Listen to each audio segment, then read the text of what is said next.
பூஜித்து கனவில் கண்விழித்தாலும் உன் தரிசன பாக்கியமே போதும் என்று வேண்டிக் கொள்வது பக்தி இல்லாமல் வேறு என்ன? கங்காதேவியின் இவ்வாண்டிற்கான கரக மகோத்சவம் மலர்கள் மற்றும் பூசிய சந்தனத்தின் சுகந்தத்தோடு ஆரம்பமாயிற்று. கங்கை தாயானவள் இத்திருத்தலத்தில் பண்டிகை கொண்டாடுவதற்காகவே அவதரித்துள்ளாள். இதற்கு முன்னால் வேறு எங்குமே கண்டும் கேட்டும் இராத சிறப்பு அம்சங்களை கொண்டுள்ளது இந்த கங்கையம்மன் ஆலயம். கோவிலெங்கும் மலர்கள், சந்தனத்தின் நறுமணம், சத்திர சாமரங்கள், வாத்திய கோஷ்டிகள், மணியோசை, மேளச்சத்தம், நாகஸ்வரம், தீபாராதனை, இப்படியெல்லாம் ஆராதிக்கப்படும் அன்னையை தரிசனம் செய்யும் பக்தர்களின் மனம் மகிழ்ச்சி வெள்ளத்தில் மூழ்கியிருந்தது.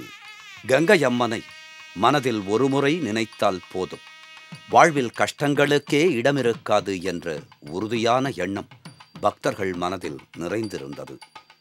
அதேபோல் இங்கு நடந்தேறிய பூஜை கைங்கரியங்கள் அனைத்துமே அர்ச்சகர்களால் சாஸ்திர சம்பிரதாயப்படி நடத்தப்பட்டன. இந்த ஆராதனையில், இந்த உற்சவ மகோத்சவத்தின் சுப வேளையில் ஆயிரம் பக்த பெருமக்கள் கலந்து கொண்டு சர்வாலங்கிருதலாக காட்சி தருகின்ற தேவி தரிசனம் பெற்று பரவசம் அடைகின்றனர். எத்தனை பூங்கொத்துகள் தேவியை அலங்கரிப்பதற்காகவே செடிகொடிகளில் மலர்ந்து அந்த மலர்கள் யாவும் அம்மன் திருப்பாதங்களை ஸ்பர்சித்த பாக்கியமும் பெற்றன. இவ்வாலயம் நிர்மாணம் கொண்டதற்கும் ஒரு காரணம் உள்ளது. பெங்களூரு மல்லேஸ்வரம் 18ஆம் குறுக்கு தெருவிலிருந்து நீர்த்தொட்டி கிராமம் கோதண்டராமபுர கிராமத்தோடு இணைந்திருந்தது. கங்கையம்மன் மற்றும் மாரியம்மனின் பூஜை புனஸ்காரங்கள் இதற்கு முன்பிருந்தே செய்யப்பட்டு வந்தன. கண்ணப்ப நாயக்கர் அவர்களின் மகன் திரு கே நடராஜன் அவர்கள் ஒரு பஞ்சலோக மூர்த்தியை பஜனை மந்திரில் வைத்து நித்திய பூஜைகள் செய்து வந்தார்.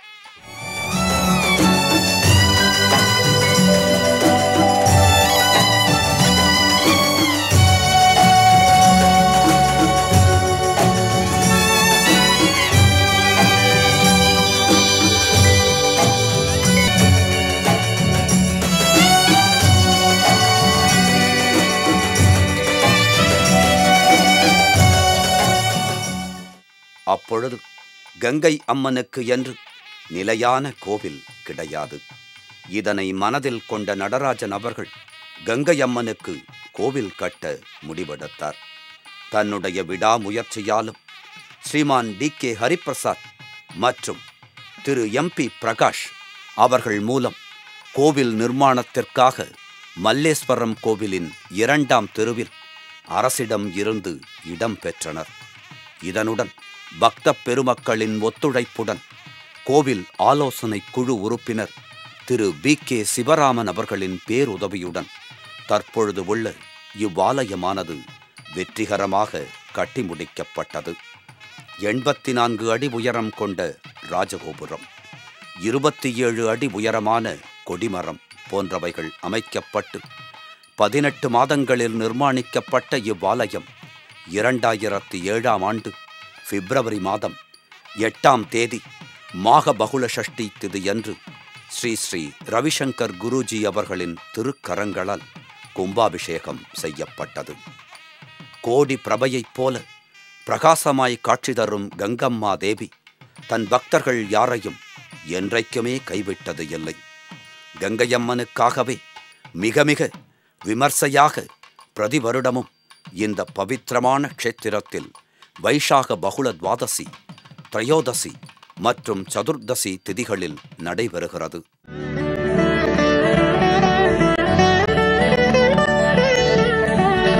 ஓம் தேவி புவனேஸ்வரி, ஓம் ஸ்ரீதேவி ஜெகதீஸ்வரி, ஓம் எனும் தேவி பரமேஸ்வரி, சரணம் சரணம் சர்வேஸ்வரி.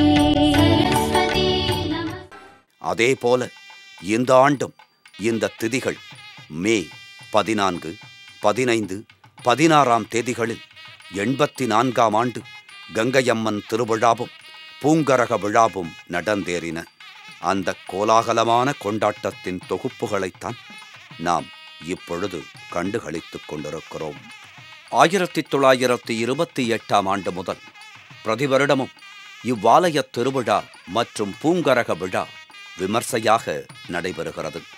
1980ஆம் ஆண்டு முதல் இவ்வுற்சவத்திற்கு தலைமை வகிக்கும் பொறுப்பு திரு கே. நடராஜன் அவர்களுக்கு வந்தது. அவரும் இவ்வுலகை காக்கும் லோகமாதாவின் அருளோடு எந்தவிதமான குறையுமில்லாமல் இவ்விழாவினை விதிப்படி முறைப்படி நடத்தி வருகிறார்.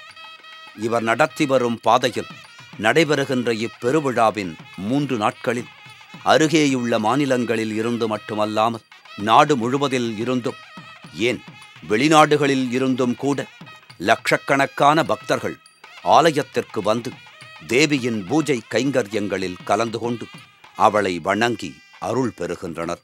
இது எத்தனை ஆச்சரியத்திற்குரிய ஒரு விஷயமாக உள்ளது. கங்கையம்மனின் 3ஆம் நாள் உற்சவத்தின் முதல் நாளன்று, அதாவது சித்திரை மாதம் முதல் வெள்ளிக்கிழமையன்று தேவிக்கு பாலாபிஷேகம் நடைபெறுகிறது. ஆலயத்தில் கணபதி ஹோமம், மிருத்யஞ்ச ஹோமம் செய்து அது முடிந்த பிறகு கங்கண தாரணம் செய்யப்படுகிறது.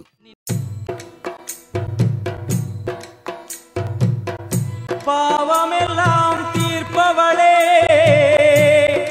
நல்லவளே தில்லையம்மா, வாடியழும் போதினிலே ஓடி வரும் காளியம்மா, மலை போல குங்குமத்தில் மறைந்தருளும் காளியம்மா.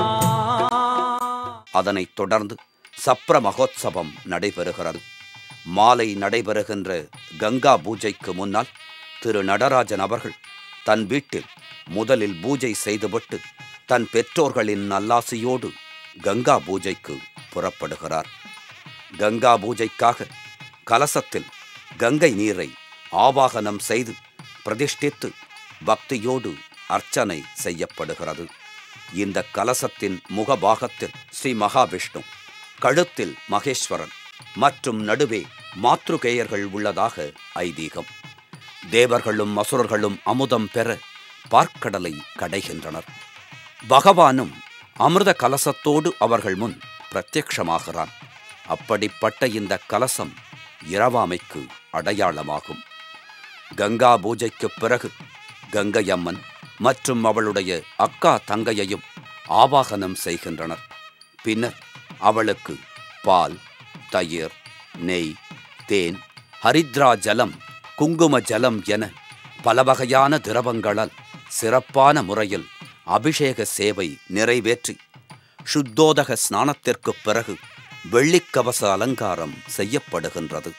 உற்சவத்தின் முதல் நாள் மே 14ஆம் தேதி மாலை கோதூளி சமயத்தில் பால்குட ஊர்வலம் மற்றும் பாலாபிஷேகம் மிகவும் விசேஷமான முறையில் நடத்தப்பட்டது. மாலை 5 மணி அளவில் டாட்டா இன்ஸ்டிடியூட்டின் ஸ்ரீ மாரியம்மன் திருக்கோவிலில் இருந்து பால்குடங்களை சுமந்து வந்த சுமங்கலி பெண்கள் நாகர் ஜடை அலங்காரத்திலிருந்து திரு நடராஜன் அவர்கள் தலைமையில் கங்கையம்மன் சன்னிதானம் நோக்கிச் சென்றனர். பக்தர்கள் அனைவரும் பக்தியோடு ஓம் சக்தி மகாசக்தி என்று கூறியவாறே மூலதேவிக்கு அர்ச்சனை செய்கின்றனர். திருவிழாவை காண வந்துள்ள பக்தர்கள் அனைவரையும் பார்க்கும்போது அந்த பார்க்கடலை வெள்ளமாக பெருக்கெடுத்து ஓடுகிறதோ என்ற பாவம் மனதில் எழுகிறது. ஆயிரம் சுமங்கலி பெண்கள் வரிசையாக கலசங்களை சுமந்து வரும் காட்சி, ஆஹா, என்ன ஒரு மறக்க முடியாத தருணம்! கண்ணுக்கெட்டும் தூரம் வரை எங்கு நோக்கினாலும் சுமங்கலி பெண்களே தெரிகின்றனர். இதனை சுமங்கலியரின் திருவிழா, கலசங்களின் பெருவெள்ளம் என்று கூறினாலும் அது மிகையாகாது. இங்கு முதலில் உற்சவத்தை நடத்தும் திரு நடராஜன் அவர்கள் முதலில் தான் நித்தியமும் பூஜித்து வழிபடும் கங்காதேவியை பிரார்த்தித்து பக்தியோடு எல்லோரும் நலமோடும் வளமோடும் வாழ பாலாபிஷேகம் செய்கிறார். பக்தர்களும் அவரை பின்தொடர்ந்து தங்கள் கைகளாலேயே பாலாபிஷேகம் செய்கின்றனர். தங்கள் கஷ்டங்கள், துன்பங்கள், துயரங்கள் எல்லாவற்றையும் அவளிடமே சமர்ப்பணம் செய்து அபிஷேக சேவை நடைபெறுகிறது. குளிர்ந்த பாலால் ஆராதிக்கப்படும் அன்னை இந்த அகிலத்திற்கு நன்மை செய்பவள், பக்தர்களுக்கு அபயமளித்து காக்கிறாள் என்ற எண்ணம் எப்பொழுதுமே எல்லோர் மனதிலும் ஒரு புத்துணர்ச்சி தருகிறது. பாலாபிஷேகம் முடிந்த பிறகு களிமண்ணால் கங்கை தாயின் சிலை தயாரிக்கப்பட்டு அதனுடன் தலைபாகமும் இணைக்கப்படுகிறது. சூரியோதயத்திற்கு முன்பாகவே கங்கையம்மனின் மூர்த்தி திருவிழாவிற்கு தயார் நிலையில் உள்ளது.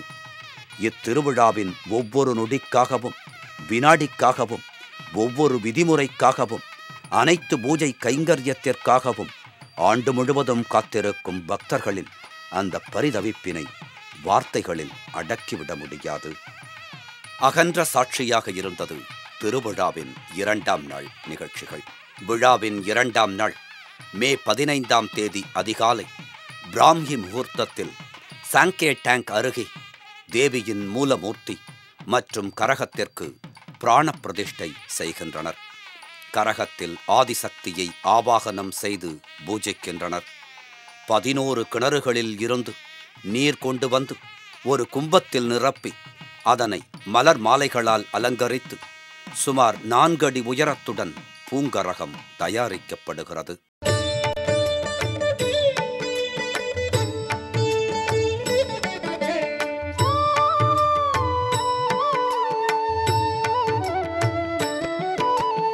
ஓம் பூர்புவः ஸ்வः तत्सवितुर्वरेण्यं भर्गो देवस्य धीमहि धियो यो नः प्रचोदयात्. ॐ भूर्भुवः स्वः तत्सवितुर्वरेण्यं भर्गो देवस्य धीमहि धियो यो नः प्रचोदयात्. ॐ भूर्भुवः स्वः तत्सवितुर्वरेण्यं भर्गो देवस्य धीमहि धियो यो नः प्रचोदयात्.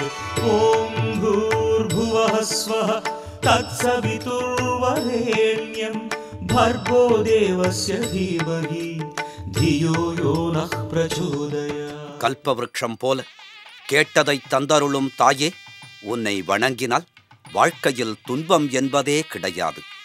பவதுக்க சாகரத்திலிருந்து நம் அனைவரையும் காப்பாற்றுபவளும் நீயே, நீயே என்று பக்தர்கள் பிரார்த்தனை செய்கின்றனர்.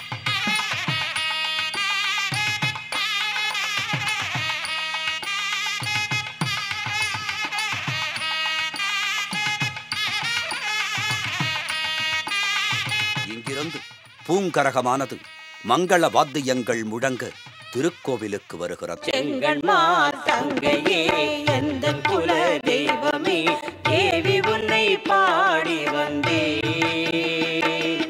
சங்கத்தமிழ் போலவே மங்களமாய் வாழவே தாயருளை நாடி வந்தே, தாயருளை நாடி வந்தே.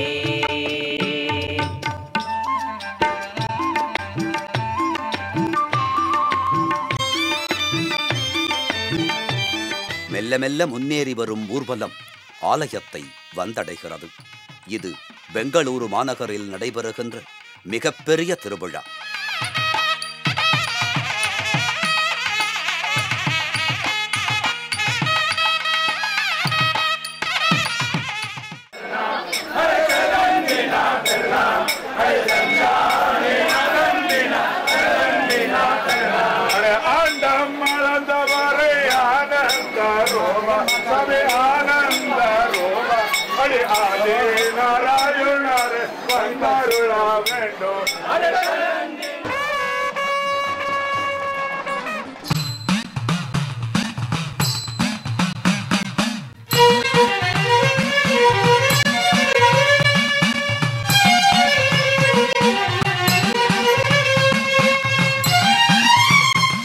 பக்தர்கள் பெருவெள்ளத்தின் நடுவே சென்று கொண்டிருக்கும் தேவியின் திருவீதி உலா. உலா வரும் சாலையின் இருபுறங்களிலும் அன்னை கங்கா மாதாவை